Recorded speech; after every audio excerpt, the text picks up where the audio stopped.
This is Coach's Corner, and I'm so glad you're listening.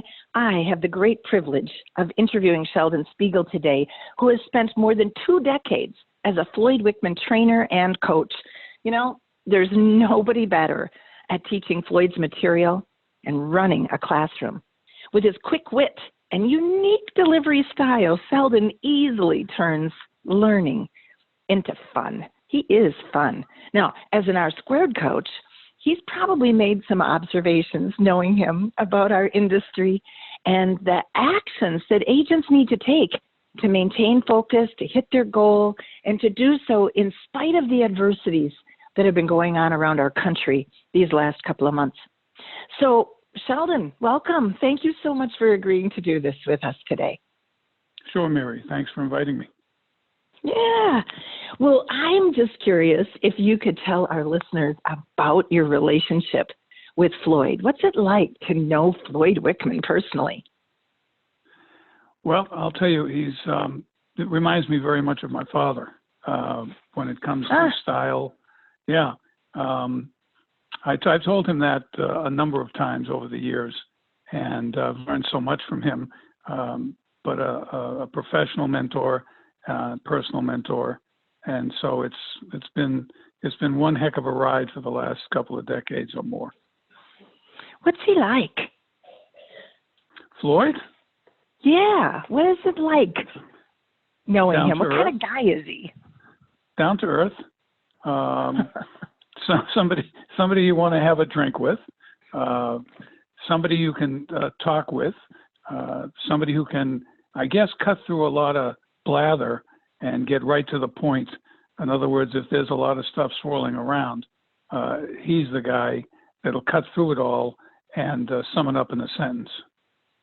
I like that. You know, that's the way he seems like he would be professionally. It's kind of neat to know that the man behind the stage, behind the curtain, if you will, is the same guy. Well, one of the most giving people I've ever met also. He's just a salt of the earth kind of guy.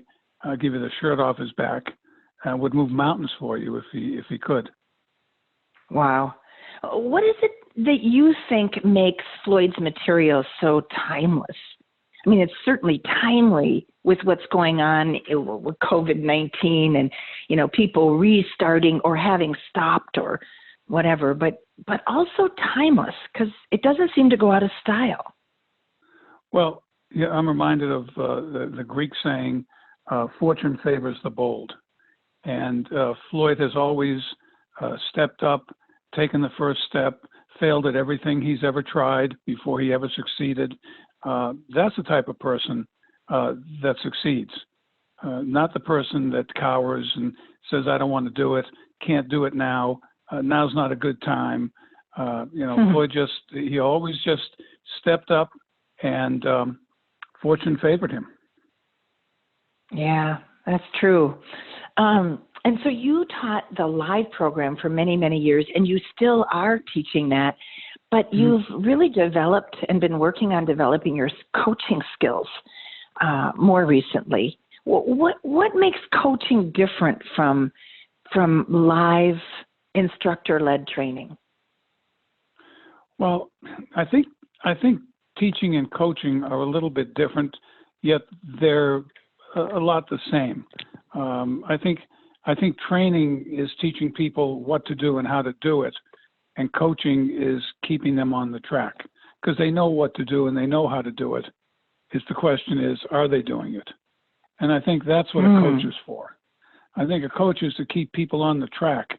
You can also teach and train, but I think that's somewhat the difference between teaching and coaching.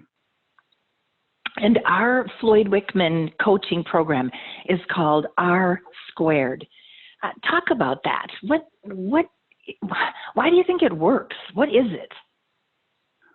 Well, I think responsibility is, is part of it, and being responsible, with someone else to make you responsible, to help you become responsible. So that's the why R in R Squared stands for responsibility. Mm-hmm. To the next level. To whom? For whom? Well, obviously for the person who is taking it, but also for the person, if we team them up, then it would be your partner. It becomes a team effort. You know, Floyd always says, you can't motivate one person, but you can motivate a team. So that's one of the ingredients that makes this coaching unique, but also effective, is it's not one-on-one, you and a coach, someone is going to yell at you. There's this power of the group, the other 7 agents on the call as well, that you feel a sense of responsibility toward, right? Correct. So what has being a coach taught you about accountability? Because it is different than seeing someone once a week when you're talking to that person once a week and you're in a small group versus a classroom. Well, I think some of the dynamics are still the same. You know, I think those who want to succeed do what needs to be done. And then you have always those that, you know, are always dragging a foot. And I think that's where the cattle prod comes in. You know, they're heavy, but they work. And I think it's in the people, it's in agents' best interest to be pushed. Some don't have to be, but those that have to be need to realize that it's not a negative for somebody to make you do what you should be doing. A lot of people need that. You know, I've always felt like people that survive in real estate, that do okay, do well, hit goals, they're self-motivated. And when you're self-motivated and then you put yourself in a situation with other people, you know, it pushes you beyond maybe where you would have ended up. Do you think most people need coaching? I mean, if an agent is successful, do they need to consider something like this? Sure, why not? In other words, if they want to get to the next level, sometimes you need to do something different. You can be successful. There are a lot of, you know them, there are a lot of successful agents that have been in coaching for quite some time, and they continue to, you know, remain successful because they continue to challenge themselves. They continue to, then they remain in coaching. You know, we all go through the same stuff differently. Yeah, well, that's true. The pandemic has shown us that maybe even more so than what we would have agreed to, you know, 6 months ago. I keep telling agents I'm talking to, feed the positive, starve the negative. Because if you're going to feed the negative, you're going to starve out the positive. Listen, I will tell you, this is nothing. I mean, it's devastating to people who've gone through it and who know people who've gone through it. But how many people remember the pandemic of 1968-69? Well, I do. Do you know where people were in the summer of 1969 during a pandemic that killed 1 million people worldwide and 100,000 in this country? You know where they were in the summer of 1969, Mary? I'm going to say they were marching on Washington, D.C. against the Vietnam War. Yeah, and they were in Woodstock, Vermont for 3 days. Oh, Woodstock was right farm. Then too, yeah. and I don't remember anything about a pandemic.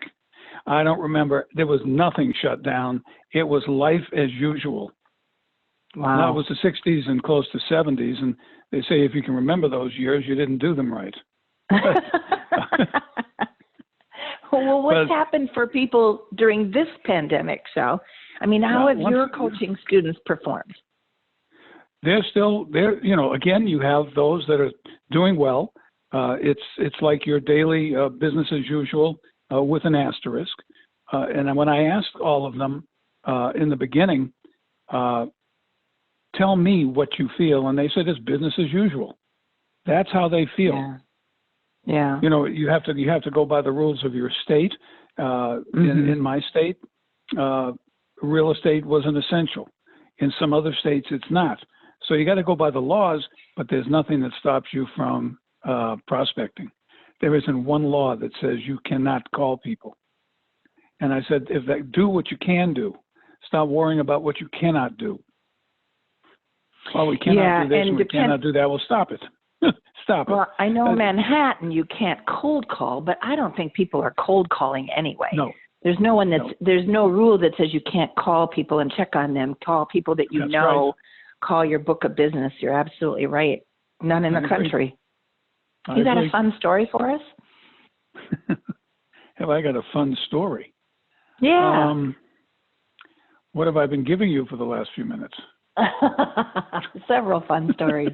I love it. Let's all go to Woodstock during the pandemic. That's crazy. That was the Hong Kong flu back then. That's what it was called. And yeah, I feel sorry for all these seniors that aren't going to their proms and aren't going to their actual graduations.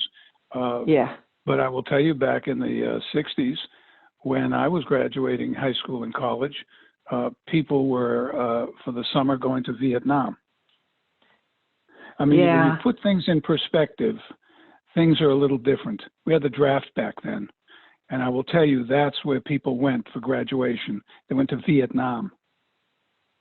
Yeah, so, this isn't as bad as you might think, right? I just think, it's like the person who said, I have no shoes till he saw somebody who had no feet. It's all about perspective. Perspective, absolutely. Mm-hmm. Perspective, and just, stay positive. Stay positive. I mean, the one thing that I'll never get used to is this phrase, new normal. I don't want a new normal. Normal was fine for me. Normal was fine for me. Well, normal is what we always have in the present, right? That's correct. Yeah. Maybe that's a way of coping with change that we don't like. All right. So that's why we call it that. Some people cope differently. That's right. Mm-hmm. Mm-hmm. What do you like most about being a coach, Sheldon? Helping people. I think as a trainer, when you see the light go on, when you hear the light go on, when they have that aha moment, oh, yeah, okay, I get it. I don't know what session it is. It's different for everybody, but it might be session 4 and they go, I get it now. Or session 6. Real estate has a huge attrition rate, and it has been the same 7 out of 10, 7 out of 100, 700 out of 1,000. Get in and get out. And I read somewhere where one of the biggest reasons they get in and get out is because they try to reinvent sales. They try to reinvent what's already been invented. And that's where people wind up going, wrong. Listen, close personal relationships, that's sales. Some things will change. Some things may stay virtual. But to be honest, face-to-face, I think that's what it gets down to. People aren't going to buy a house virtually. They may buy it, and then it's subject to. So I think people want to get back out there. They've been out there showing homes when they can. Yeah, yeah.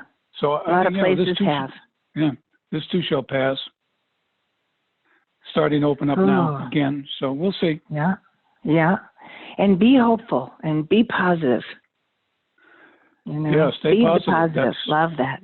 Thank you. Be the positive, starve the negative. I like it. Well, I know you do that always. That's how you live. And we don't have to reinvent anything because Floyd Wickman invented the best stuff ever. Just have to master it, and use it. I agree with you. I love it. Well, someone would be lucky to be on your coaching team, that's for sure. Got a seat open? Thanks, Mary. Oh, sure. Okay. Well, hopefully someone will say, hey, I want that seat. Love it. Thanks again, Shel. Mary, thank you.